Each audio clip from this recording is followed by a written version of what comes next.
Thomas Edison, Richard Branson, John F. Kennedy, Mozart, Michael Jordan, Will Smith. That sounds like a list of highly successful titans in a variety of vocations. Why is it that we rarely hear that they have or had ADHD? And you know what we hear even less about? Serena Williams, Emma Watson, Mel Robbins, Whoopi Goldberg, Agatha Christie, Erin Brockovich, Cher. Yeah, the successful women navigating ADHD. And that's exactly why I started this podcast, ADHD for Smartass Women. I'm your host, Tracy Otsuka. I'm a lawyer, not a doctor, a lifelong student, now a coach. I'm also the creator of Your ADHD Brain is A-OK, a system that helps people like you figure out what they should do with their life. And we're here today to talk ADHD, your strengths, your symptoms, your workarounds, and how you proudly stand out instead of trying to fit in. I credit my ADHD for some of my greatest gifts. And you know what? I spy a happier life for you too. So without further ado, a shiny new episode is starting now. Hello, I am Tracy Otsuka, and welcome to episode 102 of ADHD for Smartass Women. This episode of ADHD for Smartass Women, it's brought to you by A-OK Everyday, my new Unplanner system for planning success. This is like no planning system that you've ever seen. It was designed by me, for me and you and our brilliant, creative ADHD brains. You know, A-OK Everyday is only for you if, like me, you struggle to use planners. This is a beta, which means I will want your feedback, and I am only printing 100 planners. This is our first printing, and it's going to include 3 live planning sessions with me, where I'm going to teach you how to plan, prioritize, and remember what you want to get done. My system, it helps to reduce overwhelm and increases productivity. So if you want to join us, you can find more information at tracyotsuka.com/unplanner. I also talk all about A-OK every day and my decades-long struggle with planners and schedules. I do that in episode 98 of this podcast. So let's get started. In this episode, I am going to introduce you to Dr. Melody Kuphal. Dr. Kuphal has a bachelor's in special education with a minor in music, a master's in educational administration, and a doctorate of worship studies. She currently works as adjunct professor at Judson University, where she runs the Workshop Arts Internship Program. She's a member of the Teaching Faculty of IWS Teaching, Research, Writing. She works full-time as music director at Hosana Church. She also teaches private music lessons and is a recording artist, recording at least 1 album per year. Finally, and this happened after Melody agreed to be on the podcast, she is one of our new moderators in our Facebook group, ADHD for Smartass Women. So Melody, welcome. It's good to be here, but boy, do I need to pick a lane, huh?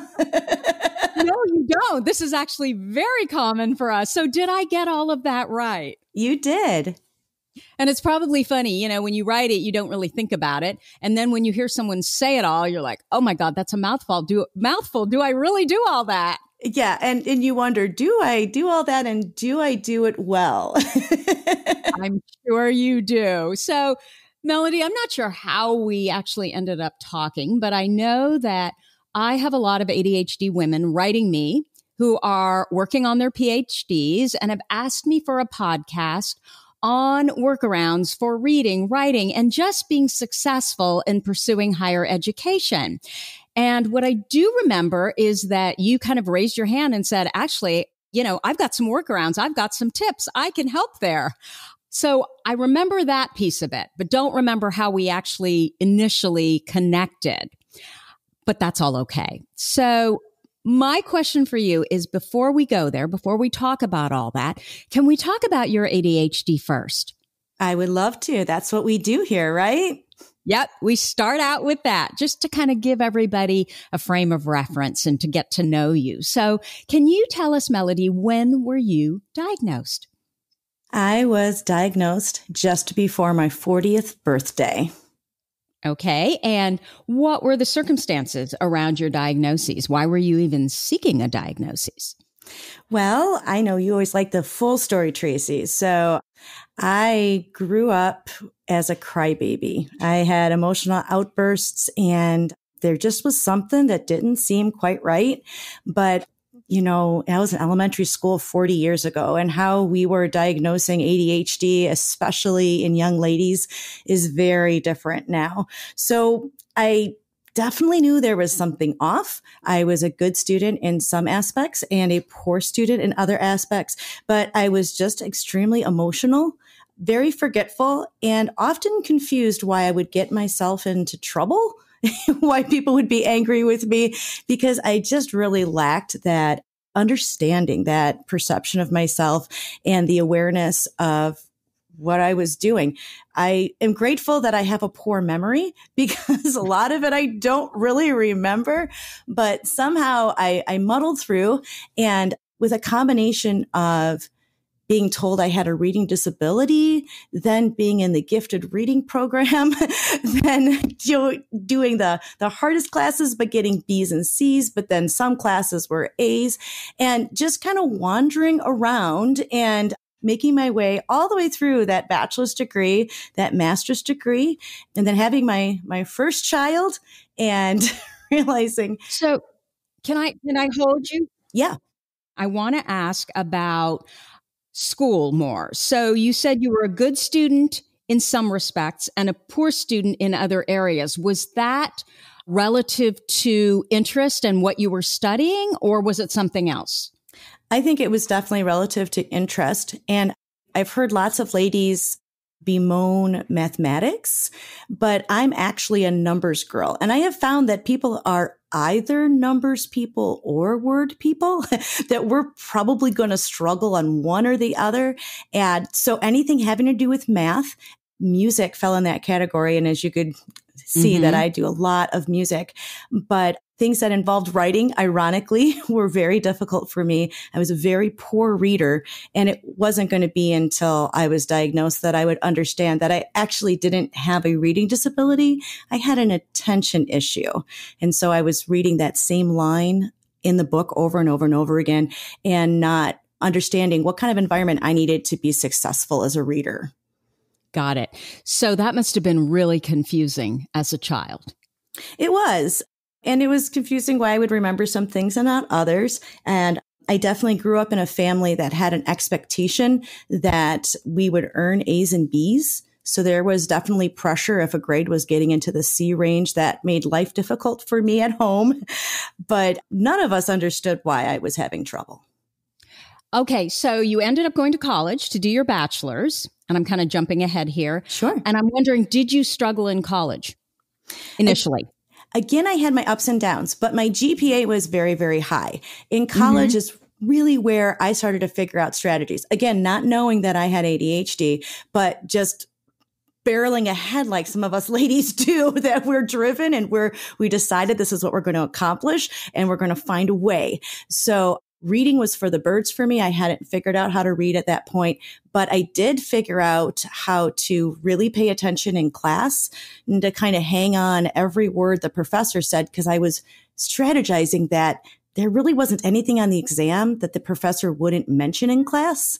So I honestly barely cracked a book because I found that these other strategies worked well for me. And then I teamed up with other classmates to put all of our minds together, because I was the good note taker and I would remember what the teacher covered in class, and then others would remember what was covered in the book, and we just kind of put our heads together. But I graduated just under a 4.0. That driven spirit in me, I can give you 100% or 0%. There's nothing in between for me.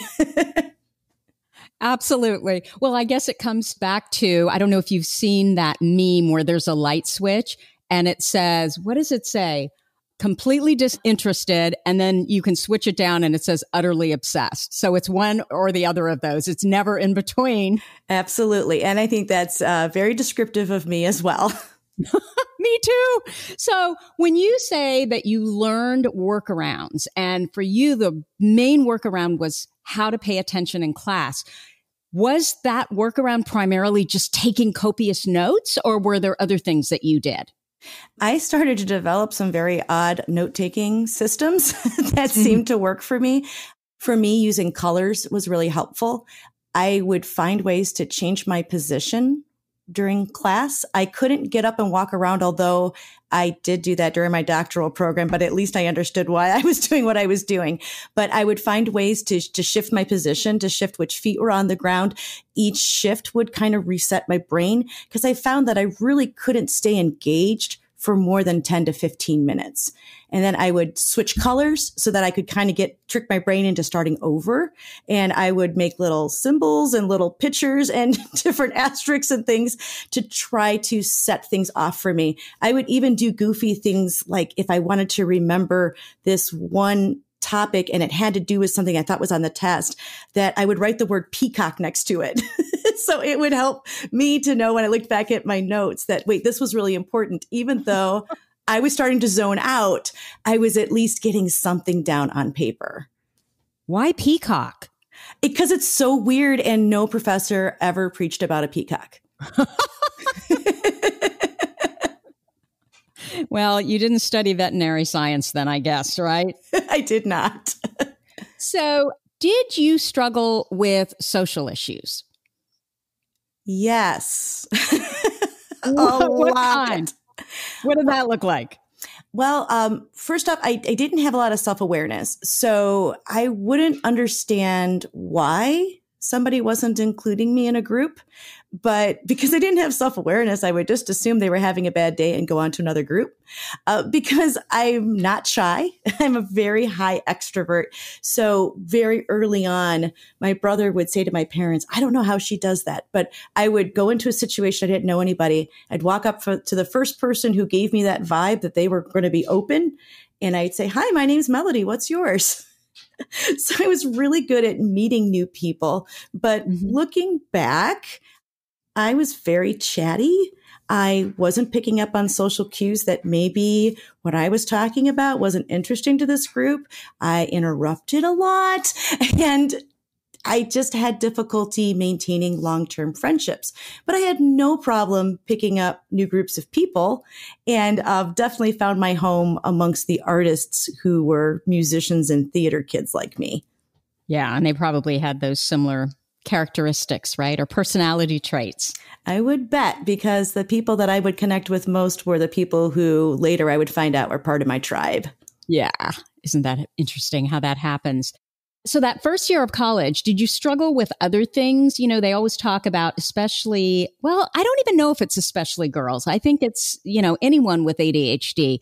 It's the fact that not only do you have to study, but you have to, organize yourself. There are no parental what am I thinking? I'm thinking of those things that come up in the bowling alley that kind of keep you. What are those things called? That keep the ball in. Yeah, the bumpers and the. Yeah, there are no bumpers. You have to, figure out how to get your laundry done, how to get yourself fed, and so a lot of us struggle that first year. Did you have any of that? Most certainly, and I think my bigger struggles were outside of the classroom rather than in the classroom. But I remember doing my laundry and having a couple of friends laughing at me because they're like, yeah, she's doing her laundry for the first time, but I hadn't realized that it had been over a month. So, time blindness. Yeah. So, I had, I know some of us ADHD girls have the piles. I had piles. So I probably wasn't a great roommate.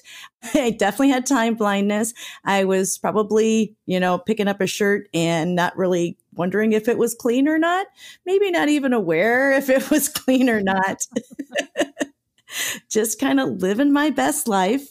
But yeah, especially that first year, it was an emotional experience, getting used to having to take care of myself and not being around others helping me to organize. Yeah, absolutely. Yeah. So you made it through. I You did. graduated college, and then what happened? Well, I'm in the state of Illinois, and Illinois has a very accessible scholarship for people who are getting their bachelor's degree in special education. And I had actually switched schools, switched majors. So I started my special education scholarship when I was a junior. And it took me 4.5 years to graduate, which, that happens. But it was a tuition waiver, and it was good for 4 full years. So after I had used 2.5 years of it, the state of Illinois contacted me and said, "Aren't you going to enroll in school?" And I said, "Well, I've already finished. Thanks for the money." And the person I was speaking with said, "Oh, no, it's 4 years and you can use it however you like." So I got 1.5 years of my master's degree done right out of the gate because it was free. Wow. So that was a good motivation for me. And I discovered working in a master's degree program was just so different than the bachelor's level. And it might have been the school I went to or the program I was in, but I also work in colleges, and there's such a wide variety that you take on as a bachelor's student, and you tend to often live on campus. And like you said, we have all those different things that we're taking care of for ourselves. But when I entered a master's program, I was newly married and had a home with my husband and had different responsibilities, but there were other responsibilities that I wasn't trying to maintain on my own. And the master's classes were very interest driven. They were focused right in on that master's program rather than having that kind of variety that was a part of my bachelor's degree studies. And why special education? That's an interesting question. And, one that I've often asked myself, because I started off as a music therapy, music education double major. And I mentioned I'm a very high extrovert. Like on Myers-Briggs, I'm like the scary level of extrovert. So am I, Melody. Oh, goodness. I've tested 56. Between 87 and I've even tested at 100 before. I mean, we're scary beings. I didn't know that was the standard. I thought it was 0 to 60, but it's 0 to 100? Well, I'm taking the online freebies, so who knows? Oh, okay. I don't know. Anyway, yeah, I know. I saw that the line was literally, there wasn't very much left on the right-hand side. Right. So why special education? So I started in this music degree, and I discovered that I hated being in a practice room by myself. It was torture. So getting a music degree was not going to be the right choice for me because that degree just demands that kind of discipline, and I didn't have it. But while I was in the program, I worked with some kids with special needs, and I was like, wow, I really enjoy working with this population. And I think what drew me was it wasn't just, I definitely have teaching in my blood, and it wasn't just working with kids, which I do have that in my blood as well, but it was, there is something cognitively or brain-wise, there's something different about these children that negates their need to do things differently. And I globbed on to that. Like that really excited me. Of course, looking back, perhaps it was some of the things that I was seeing somebody else doing, some of the ADHD things that I had manifested in my own life and didn't understand. But I just got a joy out of it. And I remember people would say, "Oh, you work with special education students. You must be so patient." And when I wasn't censoring myself, my response was, "Oh, no, I'm not a patient person with any of you people. I'm only patient if somebody actually has a reason why they're delayed." So you really loved the challenge of going in there and figuring out what the workaround could be for them? I really did. And when I was teaching in the school system, often my caseload of students was much smaller than the classroom teacher's caseload, which meant I would actually be able to invest more time and energy into working with individual students. And I call it throwing spaghetti at the wall, just having teaching method after teaching method until something stuck. And I had the luxury of having that margin to work with students and just try so many different techniques to get through and to help them and to have the time to figure out, okay, that method works, that one doesn't, let's throw that one away. I think that's a bit of an ADHD thing as well, because it was problem solving. Totally problem solving. And, I have to tell you, as you were sitting here talking about why you left music therapy because you couldn't stand to be in a practice room by yourself. I have told this story before. My parents were really into music. And so there were 4 kids, and 3 of the kids plus my mother played the violin. And I started with the piano. And it's not that I don't like the piano. I don't think I have a big musical aptitude, but actually, I'm not even sure that's true now, listening to what you just said. So I just hated it. And so my parents felt sorry for me, and they said, okay, so there were 2 teachers that they were older, 2 older women, and one of them taught violin and the other one taught cello. And so my parents felt sorry for me. They thought, well, maybe it's because all the kids are going to the same teacher at the same time. So let's bring Tracy with and let's try the cello. And I still equally sucked. But you know what it was? It was the practicing. So my parents would require that we got up every morning at 6 o'clock. I think it was 6 days a week, and practiced for 1 hour. And if we didn't finish practicing or if we didn't get up, we couldn't go out and do stuff with our friends after school.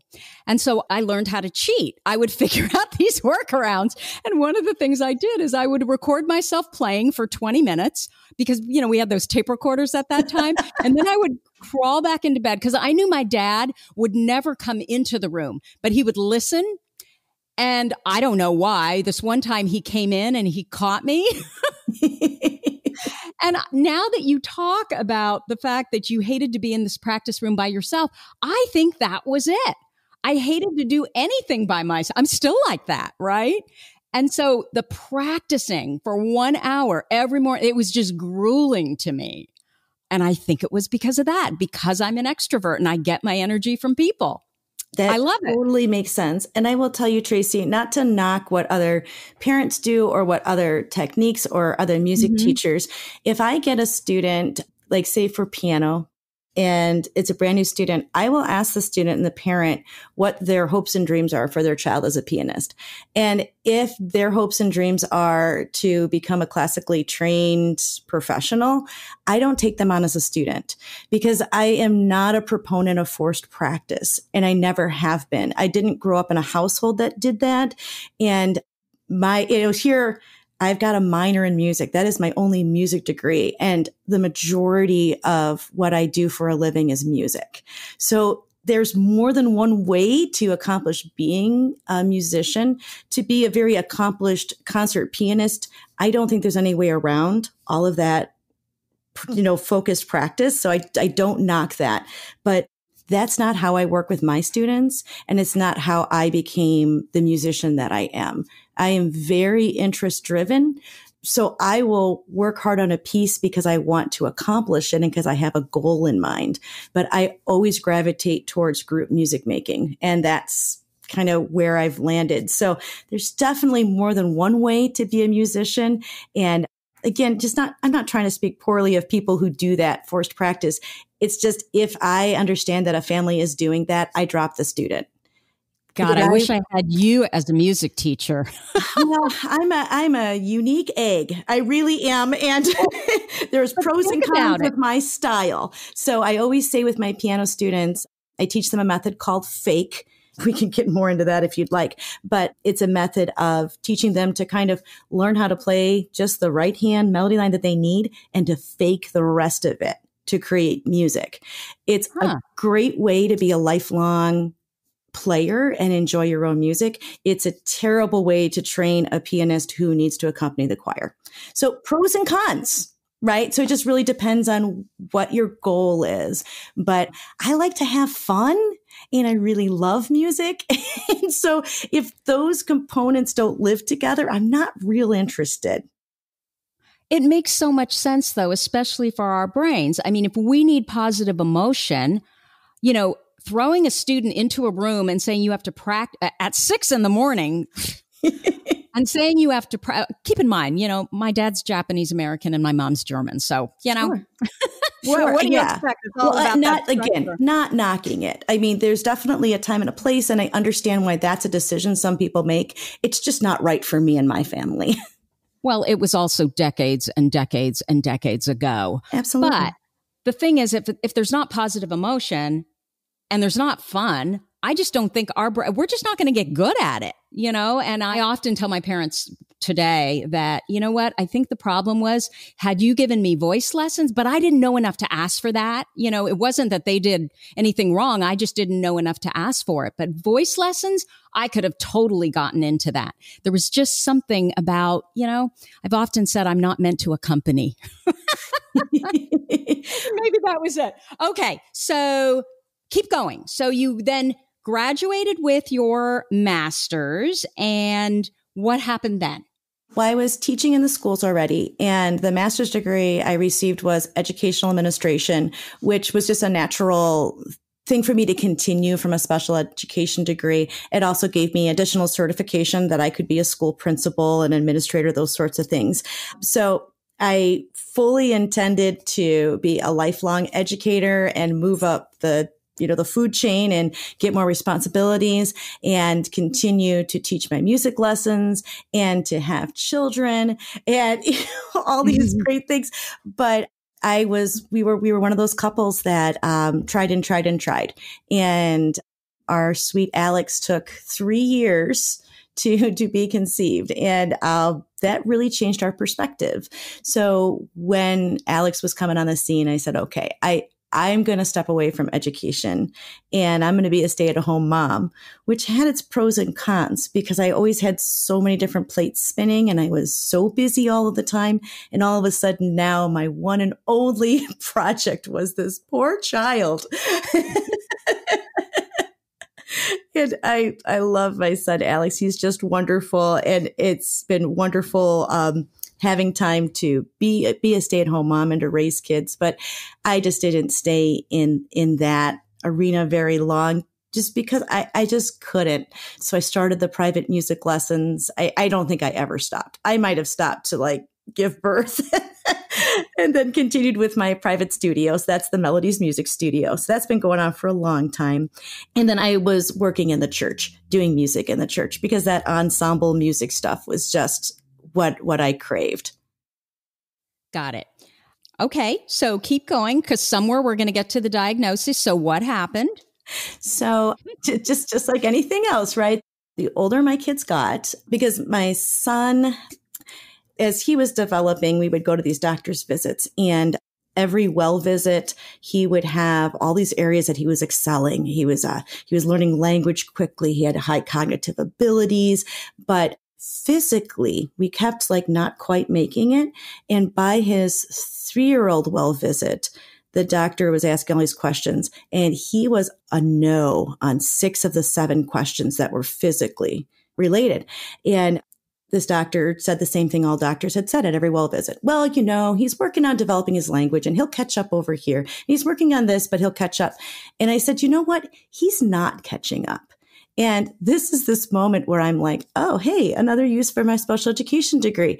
And the doctor said, well, all children fall on a bell-shaped curve. And if they're within 1 to 2 standard deviations within the norm, then they're normally normal development. And I looked at this guy and I said, you know what? I have a master's degree in what you're talking about. And I think you're trying to bully me out of getting some help for my son. But I don't have an HMO. I have a PPO. So if you want to write me a recommendation to investigate what's going on, great. And if you don't, I'll just go see another doctor.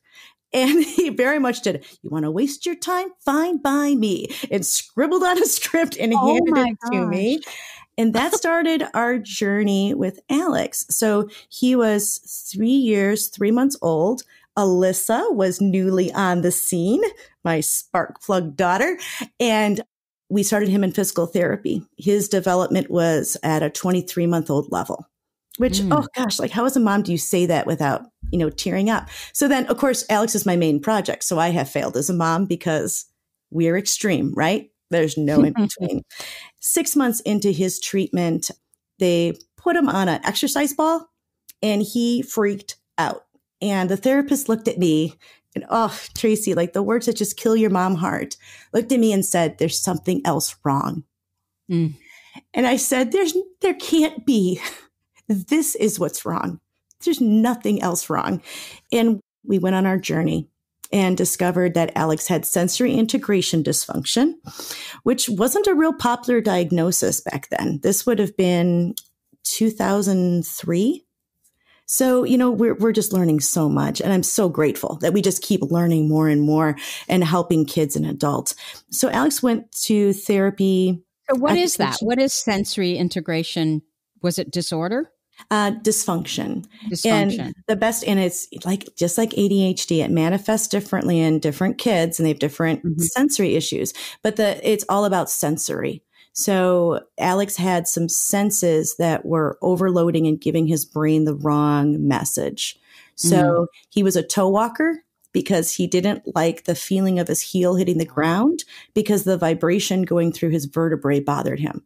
Now, how many of us even notice that, right? Yeah. The gravitational insecurity is like fear of heights times 100. Oh, just that fear of falling. And so what was happening is he was slow in his physical development because of all these other issues. He didn't really have a physical issue, but he wouldn't go on the monkey bars. He wouldn't, run upstairs. He wasn't doing the things that other kids do that naturally develop their physical ability. Mm-hmm. And so that's when we started to go down this road. And of course, poor Alyssa is being taken to all of these appointments at her carrier, and everybody is watchdogging her like, oh, is she going to have this too? She did not.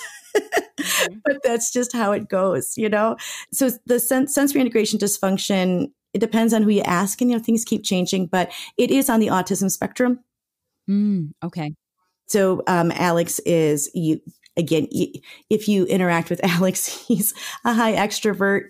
Sometimes it's about eye contact. Alex has great eye contact. Sometimes it's about social. Alex is a social butterfly. So just like ADHD, it looks so different in different people. But he had occupational therapy, physical therapy, and they were life-changing for him. He was in therapies 5 days a week from age 3 to 5.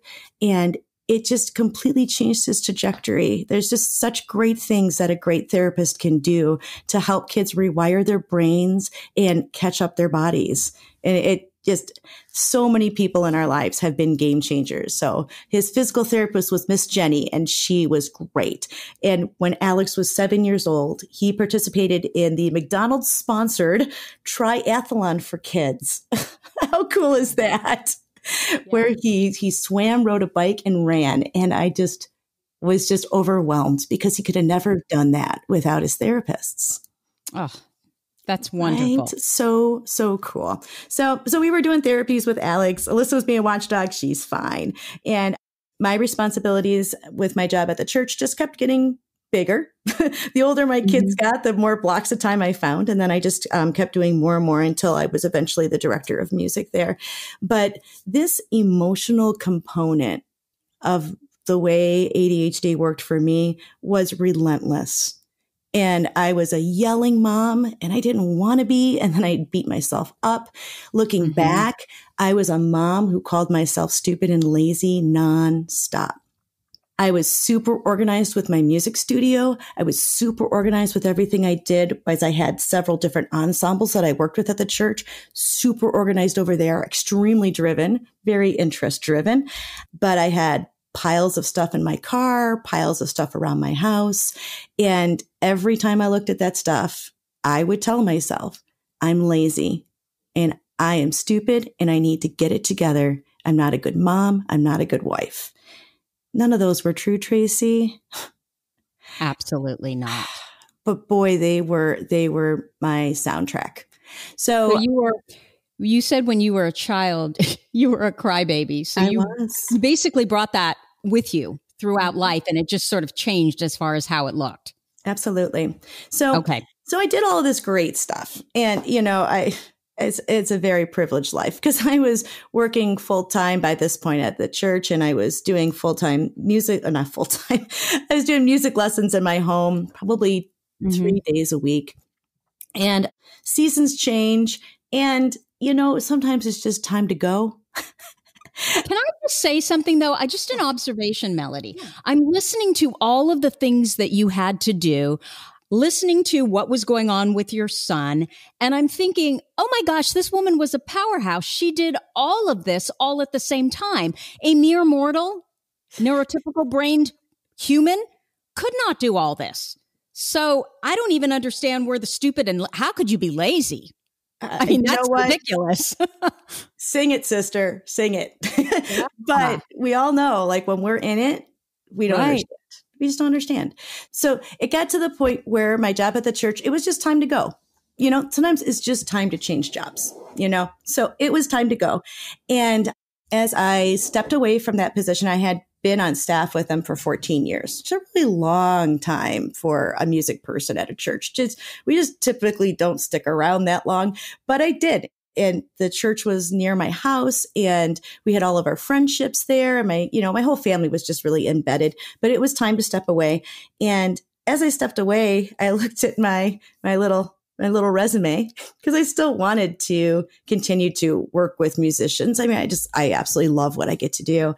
And my little resume had this little minor in music, and that's it. I didn't really have any educational proof that I was extremely good at being a music director.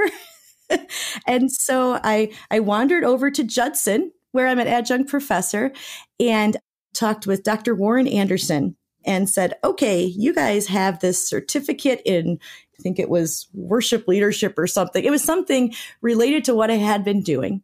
And I said, I think I need to do your certificate program so I can have some paper to prove that the last 14 years that I've been doing this, that I've actually educated, right? Because we never think it's enough, do we? We never do, until somebody says it back to us. And we're like, oh yeah, I guess that is a lot of stuff. So Warren, politely listened to me, as so many do. And because he could see the writing on the wall. And he said, well, you can come here and you can do our program, and you can waste your time and money, and you can waste our time, or you can just go get your doctorate. Now, are you kidding me? with 2 kids and all this other stuff that you've got going on. Right. I mean, my kids were teens in that arena, super active, super involved, not driving themselves anywhere. And I didn't fancy myself as a person who could even begin to accomplish a doctorate degree. That's crazy. But that's how I saw myself. So he gives me this advice. And in the meantime, I'm looking around to see, what church should I go to? And, what should my next thing be? And in our area, I had the giant, like the mega church. Just it's in my area, it was like as high can get. And I just kind of fell into this opportunity. My kids were doing some activities at their building, and I saw that they were doing auditions for one of their bands, and it was for kids. And so I started asking questions, because both my kids are very musical, to see if my kids would be a good candidate. And the person I was talking to spotted me. When you're a musician, you spot other musicians, and said, well, why don't you audition? And I'm like, well, I thought it was only for kids. And he's like, no, adults can be involved too. And I said, well, I'm kind of looking around to see what my next thing is going to be, but I could be a volunteer musician. Why not? This sounds like fun. And it was literally 2 days later that I went to the audition, and the person running the audition kept like cutting me off. And I thought, well, I guess I'm not good enough for you. But it was quite the opposite. He said, you know what? We actually researched you, because I had a couple of albums out already, and Melody's music studio is online, and so I was accessible. And he said, yeah, we think we've got a full-time job for you. Okay, wait, hold on a second. Yeah. I lost you from the doctorate to here. So okay. how link it for me, please. Yeah, that's okay. So yeah, well, it's this is going to be the ADHD version, and then you piece it together at the end, like that movie Love Actually, right? Right. So I decided I was going to go for this doctorate, but I was still looking for a job. And at the same time. Okay. At the same time, well, of course. Why wouldn't I? Why don't you do both? And it was this very big church that just said, hey, we actually know who you are. We think we have a position for you. And you don't need the doctorate, by the way. Right. Like, oh, it's fine. You can work on that while you're here. But yes, never occurred to me that all of my experiences would be enough, right? I have to have proof. And Melody, that is so interesting, because I do think that's a common thread for many of us with ADHD, this drivenness and this, we always have to validate that I mean, I can completely relate to that. It wasn't enough for me to go get a law degree. No, then I had to go get a master's in law degree, with a better named university. And because we're always trying to prove that, yes, we are in fact smart. We can do this. Yes. We're trying to prove it to everybody else, and we're trying to prove it to ourselves. Right. Yeah. Right. Yeah. Which is, again, like anybody else talking to me, I'd be like, what are you trying? Clearly you've got game, sister. What are you trying to do? Totally. Okay. Yeah. So this very, very large church, and again, looking back on it, because in here now I'm going to enter into therapy as soon as I get rejected here. And looking back on it, it was amazing. Like I walked in for a volunteer position, and they had researched me and said, we have a job we haven't even posted yet that we think you're a slam dunk for. Mm-hmm. And then I went through 7 of the 14 interviews. Wow. Yeah. Some were formal, some were informal. I had reached the top 3 candidates. It was a position to basically run the music program for their 4th and 5th grade, like Sunday school. I mean, that's a big facility that they actually have a full-time position for that. Right. And so I got down to the top 3 candidates. And then I got a message to call the person who had been walking alongside me in the process. And that ADHD intuitiveness. Yeah. I knew, and I had no reason to know, but I knew when I got that message that this was going to be the end of my ride, which was just absurd because they had reached out to me like, come on, right? And Melody, at this point, did you really want it? Oh, of course. I mean, it was the top of the gene pool. At least I thought it was. You know what I mean? Like you don't know what's good for yourself until you walk through it, right? So I thought this was, and no, this wasn't where I was supposed to be, Tracy. But boy, was it flattering. And so in the end, they were very kind and very appropriate. And so I say this with a grain of salt because I don't want you to think this is what they said to me. But what their message to me was, boy, you're educated, you're experienced, you have talent, but you're almost 40. Oh, did they really say that? They didn't say that, but they were indicating that the music that I had recorded wasn't quite as edgy as they were looking for. And I really wasn't the kind of person that they ultimately were going to see in that role. And Tracy, they were right. The kind of position they were filling and what they wanted that person, there was an appearance and there was a working with young people that the 20-some-year-old spiky-haired electric guitar player with tattoos looked very different than the 40-year-old woman they had in front of them. And he brought different things to the table. So I talk a big game now, but how do you think I felt, Tracy? I was devastated. Mm-hmm. I was absolutely devastated. I thought this was going to happen. I was so flattered to be asked to the table. And I melted down worse than I ever had. And after 3 days, now I know what RSD is, did not know that's what it was at the time. What did that look like, that meltdown that you had over this? It was just nonstop crying and self-loathing and self-pity and just feeling worthless and that I can't do anything. I was invited to this table and I couldn't even do that. Again, looking back on it, that's a ridiculous way to see that story, isn't it? Yeah. But that's how I saw it. And all along, now how many of us have done this, Tracy? Probably for a good 2-3 years up to this point, I had been carrying a business card in my wallet. I had gone to therapists many different times through my 20s and 30s because I was always this emotional wreck and I didn't want to be. And, bless their hearts. I mean, these therapists were probably absolutely fantastic, but they didn't see an ADHD girl in front of her ever. They always saw somebody who suffered from depression, which I did not. Wow. I never did, but I always presented that way. So I would see a therapist for 1 or 2 sessions and then I'd leave because treating an ADHD person who doesn't have depression for depression, at least in my case, did not work. It makes it worse, right? It makes the ADHD symptoms worse. I just did not find a good fit. And so this woman, Michelle Green, one of the superheroes of my story, She's in where? In Illinois, where? She's here in Illinois. She practices out of Crystal Lake, Illinois. So it's close to my home. And I had had a couple friends who had used her for different reasons, not even for ADHD. And I just been carrying around her card. And so after a good 3 days of I was a mess. I was an absolute mess. And in typical driven ADHD form, I wrote a list of goals, 2 pages long, of if I'm going to go into therapy, here's what I want to get done. And you gave that to Michelle? I gave that to Michelle. Why wouldn't I do that, right? And as I met with Michelle for our very first session, I, laid it all out for her. And there's definitely some mental health issues on both my parents' sides.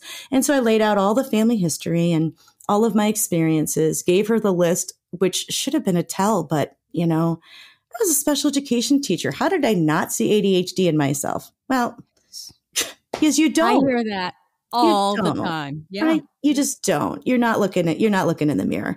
And so went through all the things and said, okay, so Michelle, give it to me. What kind of nerve do I have for a poor therapist after 1 hour to demand a diagnosis? But here I was. And I said, okay, am I bipolar? I'm bipolar, aren't I? Because I have highs and lows and they're so big. Mm-hmm. No, you're not bipolar. Depression? No. It went through all the different things that I was self-diagnosing. And then she just took a breath and said, Melody, have you ever considered that you're ADHD? And I said, she got it. Wow. Spot on. And I looked at her and I said, Michelle, that is impossible because you should see me at work. I'm so organized. I've got all of this stuff together. I'm so driven. I do all these different things. And I just, Michelle is just so great. And she said, okay, I hear all that. Do you have any piles? What is your car? Yeah. What does the inside of your car look like? And I mean, without missing a beat, Tracy, what does the inside of your car look like? Oh, it's a disaster. It's really messy. I don't take care of it. I'm really lazy. I'm so stupid. I just need to take care of that.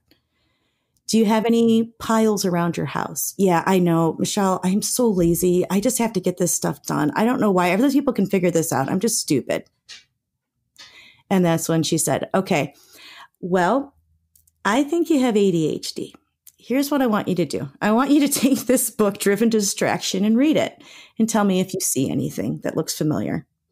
And that was the game changer. There was no question. And so I really don't like doing a lot of meds. I'm a vegetarian. I like looking at herbal supplements and whole food supplements. That's just kind of how I'm wired. Of course, I've been trying to figure out my own biology forever, trying to figure out how to get myself, max capacity. And Michelle knew that because it was in this mist that this big church had invited me into an interview. And she's pointing these out. She's like, you didn't even apply. They invited you in, And I'm like, yeah, but then they rejected me. And she's like, they invited you. Maybe you have game here. And she knew about the doctoral program. And after a few sessions, she said, I'm going to give you all sorts of ways that you can work with your ADHD without medicine. And lots of people do that. But I don't know that you're going to be successful in your doctorate program without medication. Are you willing to consider it? And I was really blessed because my family practitioner took Michelle's report and my word for it and prescribed me Ritalin. And I know a lot of women don't have that experience. And I still take Ritalin to this day. I know there's a lot of different types of stimulants that work well for people, but it works for me. So there's no reason for me not to do it. But for me, I was one of the lucky ones. The light switch turned on. I'm so jealous. You know what? I understand. And I am so sad that not everybody gets to experience that. So I was on meds. Within 6 months of me being on meds, my entire being changed so dramatically that each one of my children separately came to me. My son was 12 or 13 and said, Mom, I think I have what you have. To which my knee-jerk reaction was, oh, you act just like me. You don't, oh, wait, you act just like me. And then a few months after that, my daughter approached me and said, Mom, I think I might have what you have. And so these are kids. So there's going to be a different process. So the next hero in my story is Dr. Douglas Neal, also practices out of Crystal Lake in Illinois. And he started us in the process with my son. And as Alex was diagnosed, and boy, he was, again, like telltale. But one of the most formative things that Dr. Neal said to me, and as a mom, I bet you can identify with this, he listened to our story. He interviewed us with Alex, and then he had a session with just my husband and I. And as soon as we were in the room alone, he looked at us and he said, wow, you guys have really accomplished a lot. There are so many things going on in your son's life, and look at what a good job you've done.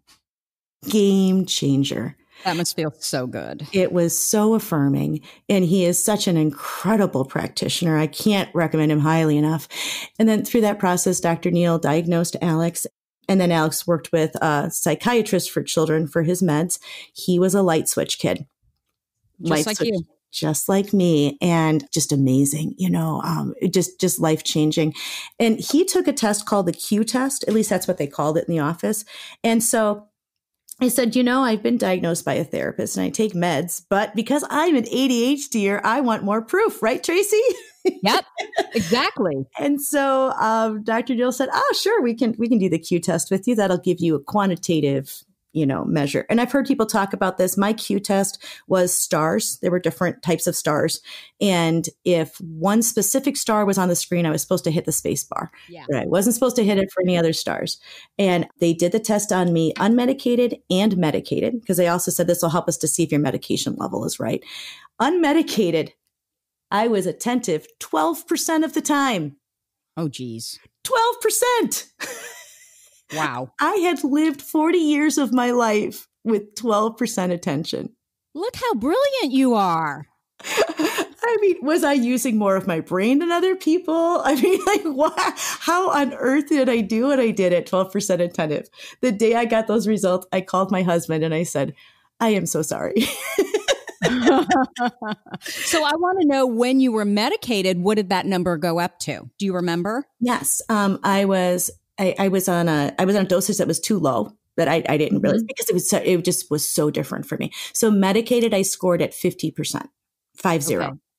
So definitely a big difference. But that told them, and then that was a good way for me to go back to my family practitioner to say, this psychologist says I need a higher dosage. So that helped me through my journey. And then we tried a higher dosage, and I never took the Q test again, but we tried a higher dosage that worked really well. They did one up from that, and it made my neck hurt and it made my jaw lock.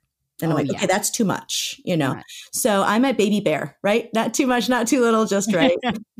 Yep. I want to take that Q test.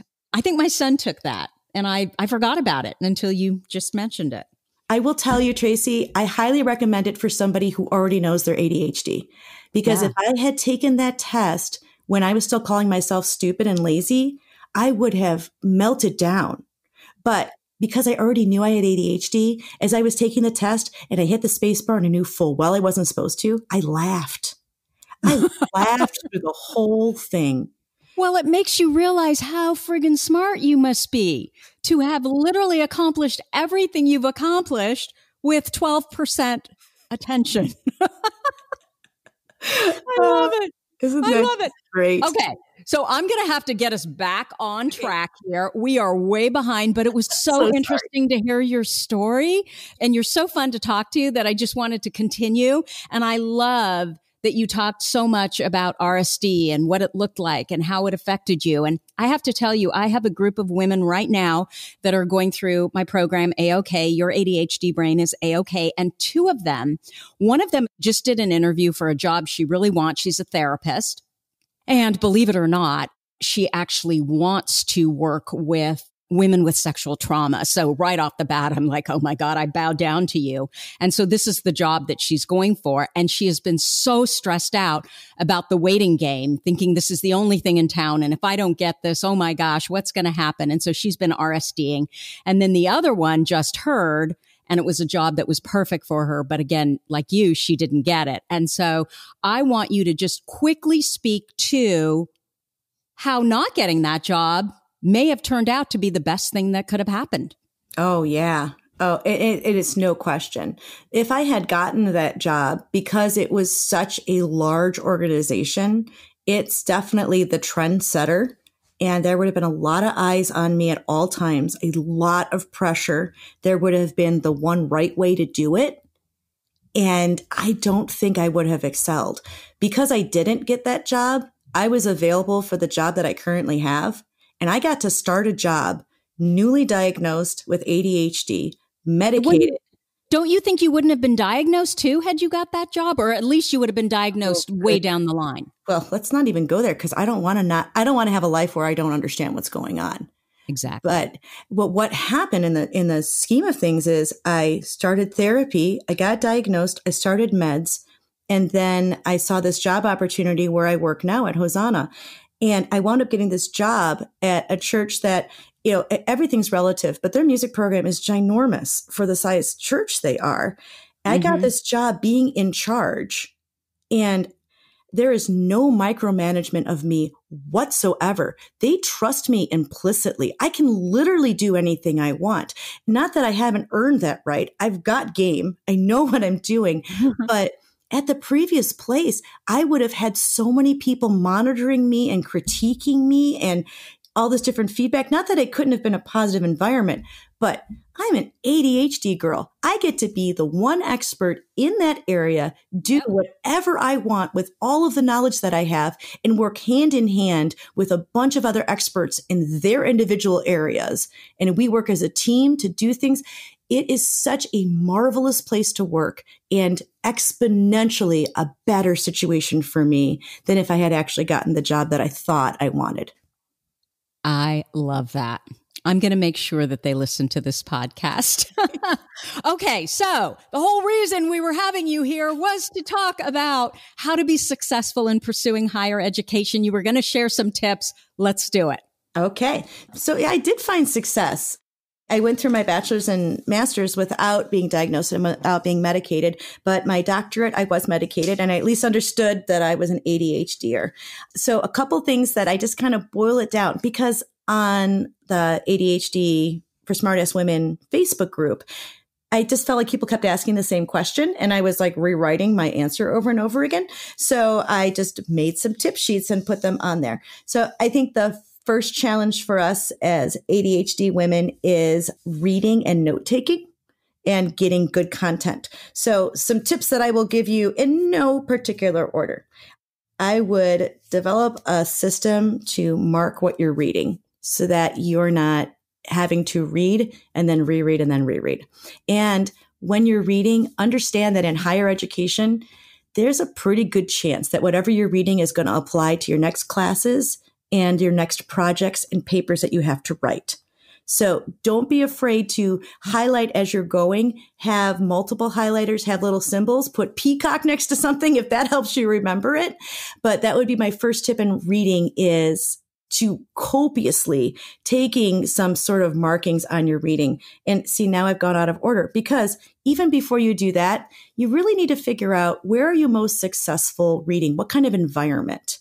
Are you a completely silent environment reader? Are you earbuds in, literally playing white noise?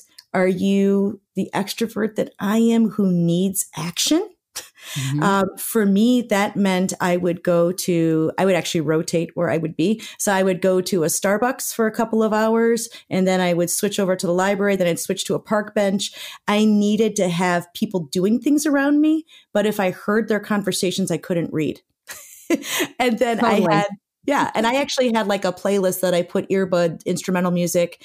If I could hear their conversations too much, then I'd have to put earbuds in. But if it was just the energy of people around me and just that kind of bustly noise, that's worked well for me. So figure out what kind of reader you are, ladies, because you probably have a main way that's best for you. And then just don't put yourself in the other situations. Easier said than done, I know, but we'll figure it out. We're pioneers. Okay. So as you found your good spot to read, now you're going to mark up your notes. And then after you're done marking, make time for yourself to somehow take those notes. And I highly recommend typing them into something electronic. I know that it seems like a ton of work, but here's the thing. I was able to sit with my family, sort of watching TV with my laptop on my lap, and type in notes kind of mindlessly from the things that I had highlighted. Like it didn't require my concentration, but then when I had to go back and write papers or access information, I had it all electronically. So even if it was just a Word document, I could like go into my little find function on my computer and type in a keyword, and it would just show me every piece of note that I had that word in it.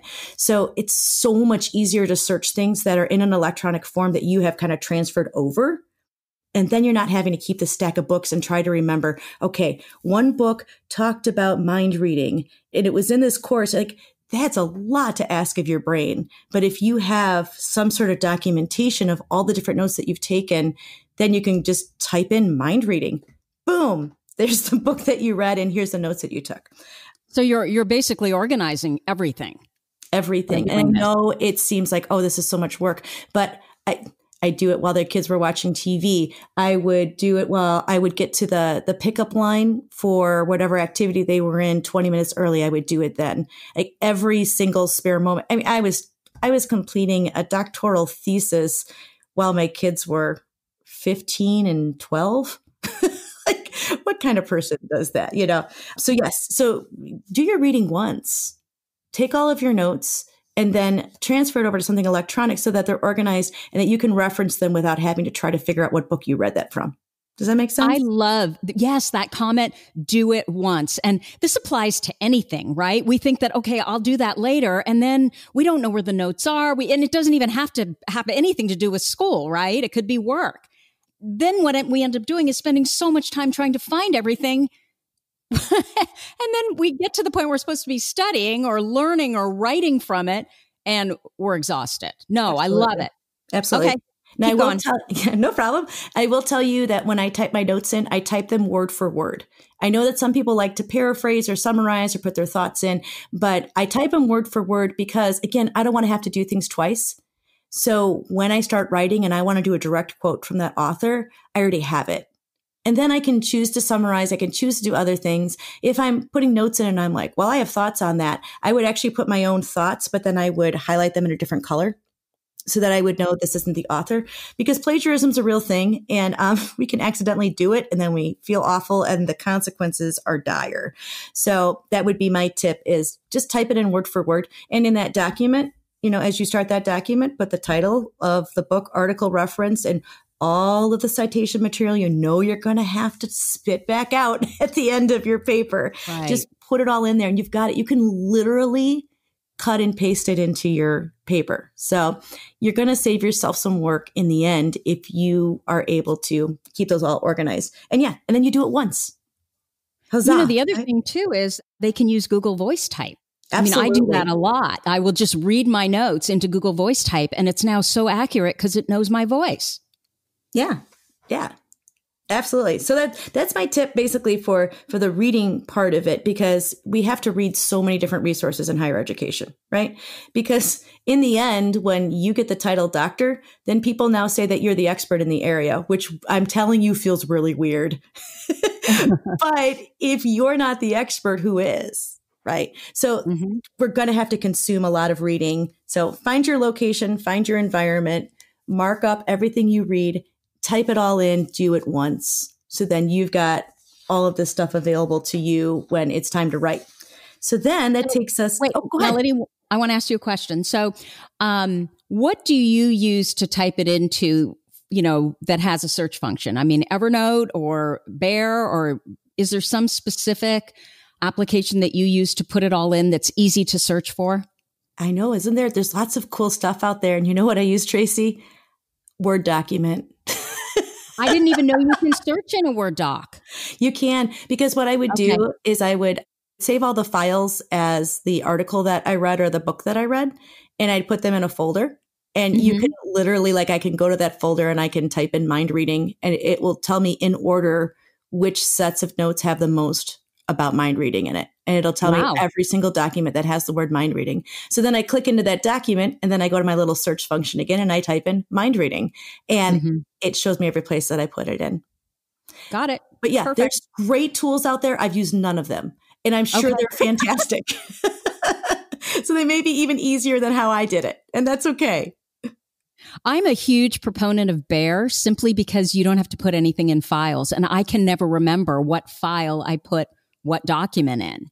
Sure. So all you do is you literally just search all of your files, like literally you just, in the search and it will find them all. Yeah. So yeah, anyway, I totally get okay. that. Yeah.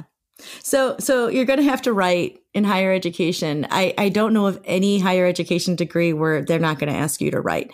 And the demands on your writing are just so different than your undergraduate writing. And I work with a lot of students who changing over that transfer is really, really, really difficult. So you've already have your system of marking all the good stuff while you're reading. You've already typed it all in. You need to get clear on exactly what that assignment is. Do not be afraid, ladies. Talk to your professor, ask questions till you're blue in the face. Because if you're headed the wrong direction, you're going to spin out. If you're involved in higher education right now and you haven't disclosed your superpower of ADHD, I highly recommend you do it. You're going to have access to some workarounds that wouldn't necessarily be available to you otherwise. I can't tell you how much your professor is going to understand or not understand ADHD, but I can almost guarantee you that there's some sort of system at your university for getting certification that this is real. This is something that you definitely struggle with. And just like if one of your classmates had a visual impairment, the teacher would offer ways to view the coursework in a larger font or whatever, right? In some way that person with a visual impairment would be able to consume the material. It's no different with ADHD. We have specific needs that we just need some accommodations. We're not asking that you let us do less work. I never did less work through my doctorate, but I am asking for you to do things like give me an example of a finished product. Give me a study guide of all the things that we are headed for that we have to accomplish this school year or this semester so that I can work my way back because that's how my brain's going to work best. Give me examples of really bad writing so that I can see that, okay, well, that sounds like something I would have written. Okay, I'm not going to write that way. But advocate for yourselves and don't be afraid to ask for clarity because the more clarity you can get up front, again, the less time you're going to spend redoing it. And we're only going to do it once. And Melody, you're a college professor. Mm-hmm. When a student comes to you over and over again, don't you look at them and think, oh my gosh, she or he is trying so hard. And that makes a difference in how you see their work. Absolutely. And it always depends on how they come to me. So true. So if you're one of the ADHDers that can get really frustrated and angry, get that out of your system. And assume that your professor wants to help you. Because once in a while, I will have people come to me accusatory. Well, why didn't you give me this? Why didn't you? And I'll help them too. I'll help everybody. But it is so much easier to help somebody who is coming to you saying, I need help, than critiquing why you're not a great professor.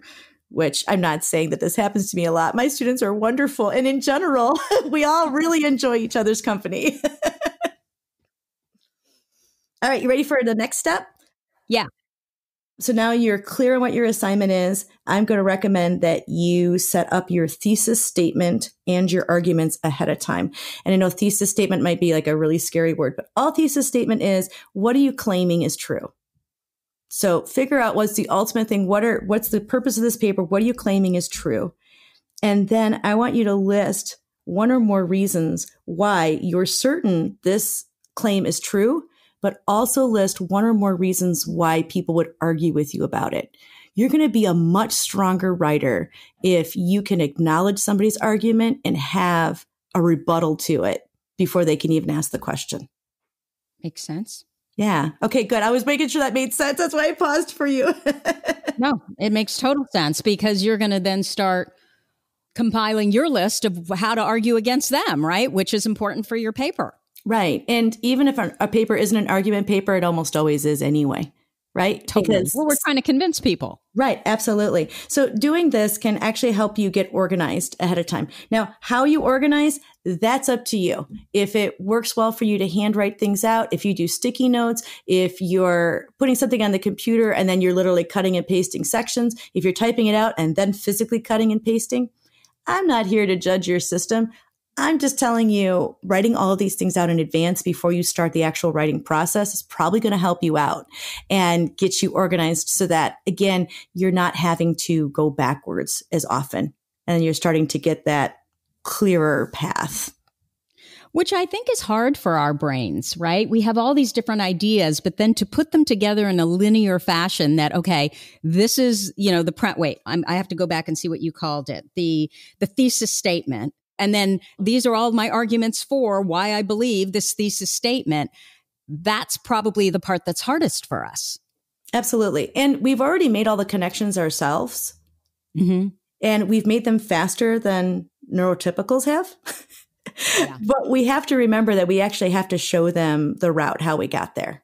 It's like math, show the work, show the steps. Right. But haven't you run across that where neurotypical is like, how on earth did you come to that conclusion? And you're like, well, that was easy because I saw the monkey and then the car passed by and then I noticed that the sky was more purple than yellow. And like we make those connections so fast that we forget that other people haven't been on the journey with us. And we got to go back and you know what, Tracy, does that get annoying sometimes? Yes. Yes, it does. And it's because it just comes to us. So it's painstaking work to go back and try to figure out how did it come to us, right? Right. And so the other piece, my next point is the keyword search. So now you've got something that you can keyword search with. You already know all the pieces that got you to your conclusion. You already know why your thesis statement is true. You know if people are going to argue against it. Now go back and do some of your, like I kept using the mind reading example. Go back and keyword search, and it's going to show you all of the resources you have to back up that you're right. And then what you're writing is true. And I would encourage you to do that also in your outlining, in your organizing before you start your writing process, because it's going to help you to get all those good points in. You're always going to edit and find more stuff, but this is going to help you to have fewer backtracks to like, oh, and this, oh, and this, oh, and this. It's just going to help you to kind of get them all up front at first. So again, what you're doing is you're preparing everything before you start writing. So Absolutely. You know where you're going, which I can imagine is not always the easiest thing for us. This makes perfect sense to me. It's not. So now that I've said all of those brilliant tips, if you are stuck and you just can't do anything and you're like, Melody says I'm supposed to do this, I'm supposed to do this, and I can't do any of it.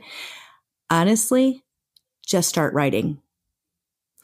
Because when you are in that paralysis going nowhere phase, it's so hard, right? I think for us ADHDers more than anybody else, right?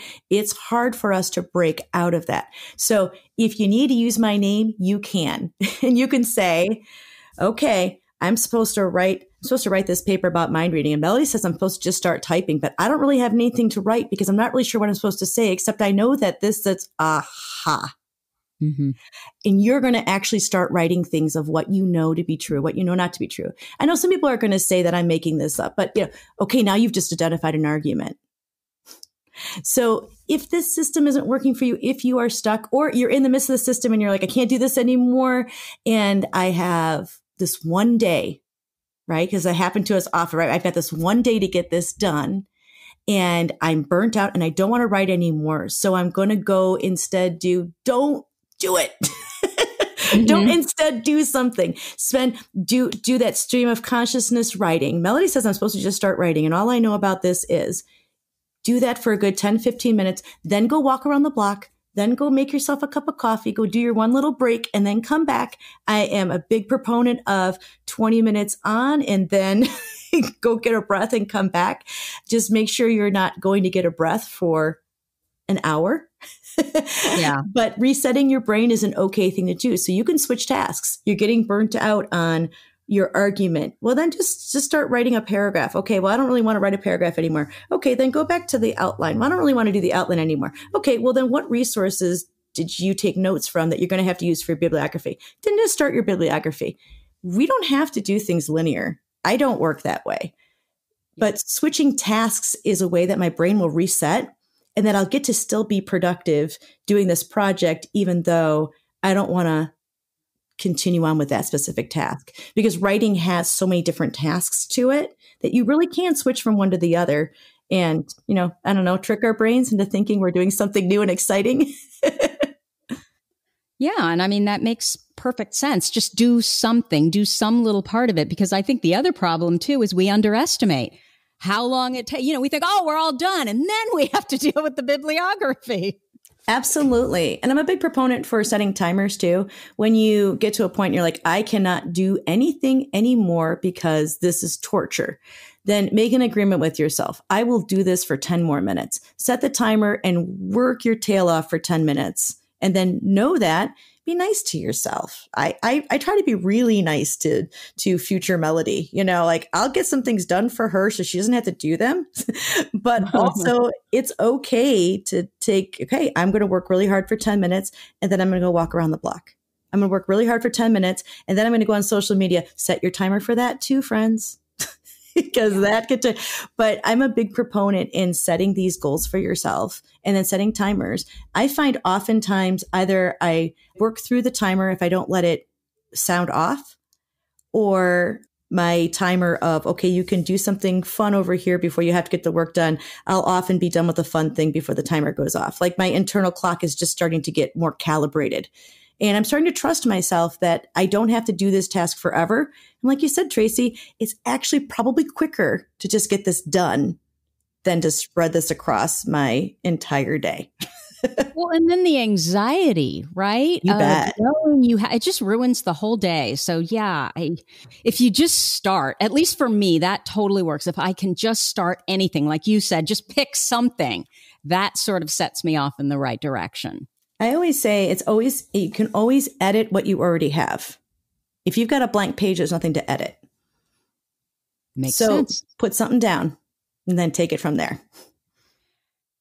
I love it. So, Melody, I read something that Thomas Brown had written about, actually he did research on gifted college students at Yale. And his observation was that students struggle when demands exceed their ability to compensate for, of course, their ADHD. And that the big roadblock is often the dissertation. And that there are so many PhD candidates who they get through their entire program and then they never complete their dissertation. So, it's that last 5% finisher, which I guess the dissertation is more than 5%. But then I heard Kathleen Nadeau. These are all experts in ADHD. Kathleen Nadeau, and Kathleen Nadeau has ADHD. She said that she believes that most of the people who never finish their dissertation but get through everything else, that those are people with ADHD. So that is so disheartening to me. And I know in our big group, the ADHD for Smartass Women, I know that many of them talk about this, that they're just stuck and they can't seem to move forward with it. Well, I'll tell you, Tracy, I'm a rule breaker, obviously. And in my doctorate program, I didn't set out to do this, but I actually set a record. I completed my doctoral thesis the fastest on record to this point at the university. And I will tell you why I think I did it. Wait, how long did it take first? Well, I had a year to complete it, but you take the coursework in mid-June, and I crossed the finish line on New Year's Eve of that year. And it's a thesis and not a dissertation, so there's a difference. So the ladies with the PhDs, holla, you're awesome. So it's a little different in the program I had to complete. But somebody once said to me, you know how long it takes to plan a wedding? However long you give yourself. I agree. So I knew, because as we talked about, boy, I have all these different plates spinning and I've got all these different lanes that I live in. And I know my rhythms pretty well. I know when I'm going to have time and when I'm not.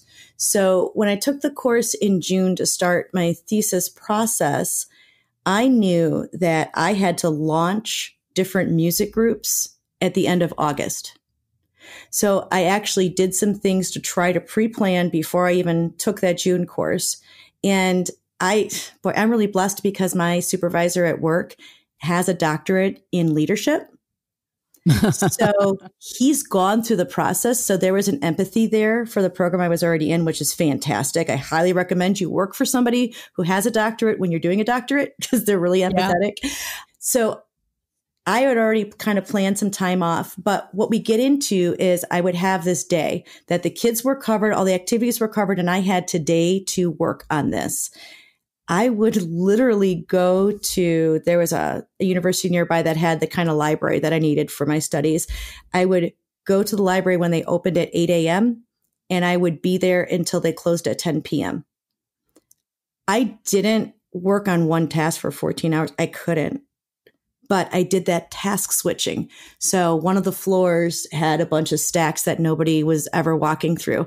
And so one of the ways I would read was on my tablet, and I would walk through the stacks while I was reading and highlight with my finger, because that was just how my device worked for me. And then when I got tired of that, then I would sit down and I would try to do some hardcore writing. And when I got tired of that, then I would do the mindless typing in of my notes. Then when I felt like I had some energy back, I would go back to another harder task. And I task switched through that entire 14-hour period. So then my supervisor, I always had Fridays off. So I knew I had these Fridays. I had to be as productive as I could. It wasn't uncommon on a Wednesday that he would say, you know what? I know Friday's your study day. Why don't you just take off Thursday and use that as a study day as well? So I had these gifts coming at me, but I used every minute, and it wasn't easy. I had to give things up. And so my kids were 12, 13, and the other one was 15, 16. I knew that I was missing things in their lives. And as a mom, you can go down that rabbit trail of guilt so easily. It's just so accessible to us as moms. Sure. But I will tell you, I was shocked. Oh, going to get emotional, which I don't apologize for, Tracy. I am an emotional person, and that's okay. But I had this moment where my son, when he was a freshman at college, I drove him and two of his friends home for fall break. And as the boys got into the car, they all addressed me as Dr. Kuphal. Now, I am a very first name girl, like in lots of situations, they just call me Melody, but they all addressed me as Dr. Kuphal. And I said, why, you guys, you just call me Melody. And I'm like, how did you even know? Well, Alex told us. Oh, he was so proud. And then as time went by, I learned that Alex would, like these guys in this car, you hear a lot from college boys when you're driving them home on break. And they were talking about how, well, whenever we complain about writing a project, Alex always says, shut up. My mom wrote an entire thesis. You can't complain about writing anything. And so like this message had just been like embedded in my children. And then I saw it with my daughter as well, that we would be in different situations and one of her friends would address me as Mrs. Kuphal and she'd say, it's Dr. Kuphal. And I was like, really? Like, this is important to them? But I think one of the pinnacles was somebody was talking to, Alyssa wants to double major in psychology and music. She's a senior in high school right now. And somebody said to her, well, how far are you going to go with your education? She's like, well, I'll probably get my master's degree right away, but I'll eventually get my PhD. And I looked at her and I said, really? And she said, well, you got one. And isn't that true? So she looks at you and says, well, if you can get one, I can get one too. That's right. But, isn't that true of our lives, that we don't know what we can accomplish until we do it? And so we have this like line in the sand of like, I can't do more than that. And then we big fat do it anyway. And we realize that the line is moved, that we actually we're capable of so much. And it's not about accomplishing it and that's our worth, although that tends to be what happens sometimes with us as ADHD women, but that we can really do whatever we feel like doing. We absolutely can. Okay. You are now the longest podcast of our 101 episodes that we have recorded. It's been so much fun, though. I want to ask you one more question. Okay, let's go. And then I'm going to let you go. What do you think the key to living successfully with ADHD is? I think that you have to love yourself. I think you need to forgive the mistakes that the past version of you made, because that's not where you live. The past is not where you're living anymore. And seek reconciliation, seek forgiveness. All those things are important, but don't dwell there. The present you is in this gift of the present. Do what you set out to do, but love future you enough to try to accomplish things for her, to make her life better. So it's not uncommon for me to write an email to future me of like, hey, you know what? This is what I didn't get done today, so that I can pick up from there the next time I sit down, but also to push myself to do just one more thing, knowing it'll be easier on future me, and to just embrace that this is how you are made. There's no mistake there. We've got pros and cons. You know, I'm driven perfectionist. There's good and bad with that, but that there's no mistake in how we have been created, that we are really special lights in this world. And ladies, you are all those special lights. So love who you are, love on your future self, do great things for her, and live your life in a way that when you get done, your pockets are empty. That there is nothing you haven't given, no talent that you squandered, no love that you didn't share. Finish off with empty pockets. Oh my gosh, I love that. I've never heard it phrased that way. Finish with empty pockets. Okay, I just wrote that down. It was just a phrase that came to me once, and I thought, that's exactly how I want to live life. Empty pockets. I didn't save one thing. There's no regret. There's nothing I didn't do. There's no love I didn't extend to somebody. There's no grace. And I get stuck, when you look back at, undiagnosed version of me. Yes, she made a ton of mistakes, but man, oh man, I got to start a new job with a clean slate, with a new diagnosis, with meds. None of those people know past me at all, but we're all benefiting from all the lessons that I learned. So yeah, we're going to make mistakes. Learn from them. Learn from the good stuff, learn from the bad stuff, but love yourself, because ladies, you got so much to give. We are so specially made. Oh, that's so beautiful. You give me goosebumps. Okay, Melody, where can people find you if they want to know more about you and what you do? Well, there's so many different lanes to my life, but the best way is just hit me up on my website, melodiesmusic.com. There's lots of ways to spell that. So it's MELODYSMUSIC.com. And there's this little contact me button there. So you'll find my recordings there. You'll find lots of different things that I'm doing. Not everything is there, but that's the best way, the central way to get a hold of me. Wonderful. Well, thank you so much for spending time with us here today. This was so much fun. I felt like I was talking to an old friend. Tracy, I feel the same way. And when you messaged me and you left a little voice memo on Facebook direct message and introduced yourself, just hearing your voice, my husband will vouch for it. A tear rolled down my cheek, because once I discovered you and once I discovered the community of ADHD for Smartass Women, I found my tribe, and I didn't know that you guys were out there, and I didn't know I was needing you.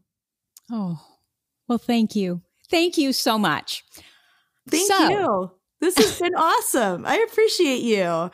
It has been, and it's also been the longest one.